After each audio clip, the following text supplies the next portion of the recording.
All right, Joe, let's talk about one politician, Rudy Giuliani. He wants to be president of the United States in all the national Republican polls. He comes out atop. He had a serious problem when his former top cop, his police commissioner, this week was formally indicted on corruption charges. Kerik was indicted Friday on federal corruption charges. Giuliani, over the years, named him police commissioner, went into business with him, urged President Bush to name him Secretary of Homeland Security. Here's what Giuliani had to say about that.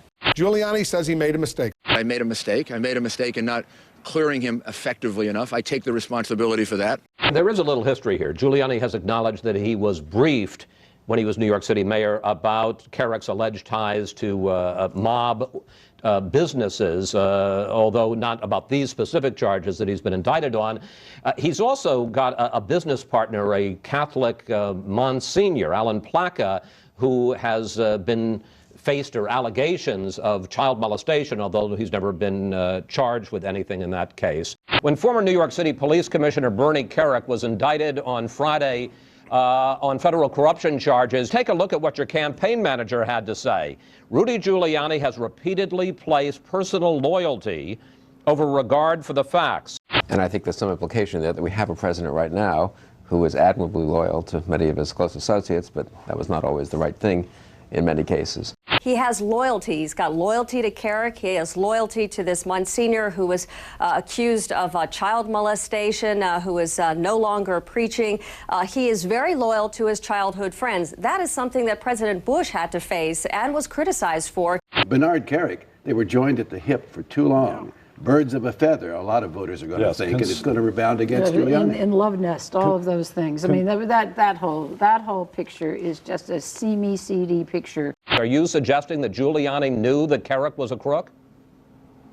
No, but I would hope that it would have been taken into consideration by Rudy that Mr. Kerik went over to Iraq, was assigned the task of the Iraqi police, obviously left after a short period of time, and the Iraqi police effort was in total collapse. It was part of the terrible mismanagement of the conflict under Secretary Rumsfeld and in the early years. Let's talk a little bit about what Senator McCain, the Republican presidential candidate, said in responding to this indictment. He noted that the problems that Bernard Kerik had not only involved when he was a police commissioner, but when he went over to Iraq to train Iraqi police. He showed up for a while, but then he got whatever bored or whatever reason and left. Listen to what Senator McCain, Jessica, said.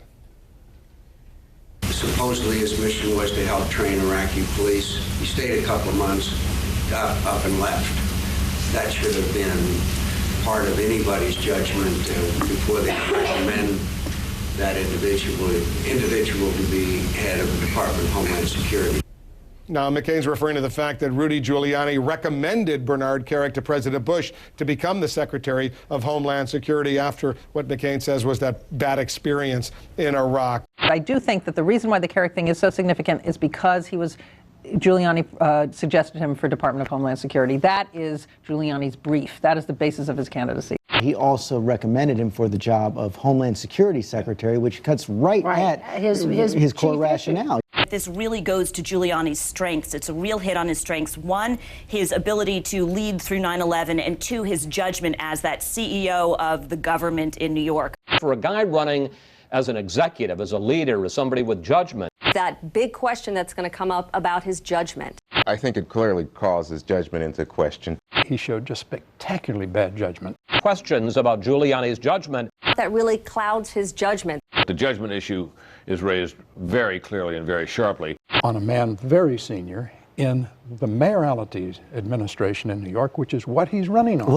He's supposed to be the best guy to fight the war on terror. If he can't pick the right people, that's a real problem for him, and I expect to see this brought out by all the candidates throughout this campaign. The pre-campaign, the sort of phony campaign, is ending and the real campaign is beginning. The attacks are beginning, the paid advertising is about to begin, and Giuliani, he's vulnerable.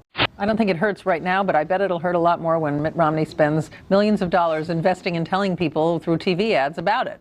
How big of a political problem does he have on his hands right now? Well, not necessarily yet. You have to watch this thing and see a lot of questions about what could come up down the road. The idea that you could have a trial for Bernie Kerik coming up in the next few months again, that's a weight on Rudy Giuliani and anybody who's thinking about it. This is going to be a real problem for Giuliani because Kerik is going to keep fighting. He's going to keep fighting, and it's likely to have the pretrial hearings in January. Yeah. It's likely to go through the whole, all of the primaries. Whether or not this is going to become a huge distraction, is he going to be called up before perhaps another grand jury to testify, to be called away from the campaign trail? The other thing, too, is he's already being pummeled with questions. These are really just hypotheticals, but they are going to take voters' attention, whether or not he would potentially pardon his good friend if he was president in that case. Giuliani said to Kerik after the indictment, or when it was forthcoming this past week, that yes, if he, Giuliani, had known what he knows now, of course he wouldn't have done. He should have done. But he said Kerik did a great number of good things, police commissioner, et cetera, et cetera. And I had to remember Richard Nixon. He did a great number of good things, too. He invoked Richard Nixon. Yeah, he did invoke Richard Nixon. Which, you know, I thought was kind of rule one in a Republican campaign was to not invoke Richard Nixon. But he did do that. How much does the Kerik indictment hurt the former mayor? I think it hurts. I think it hurts. It hurts.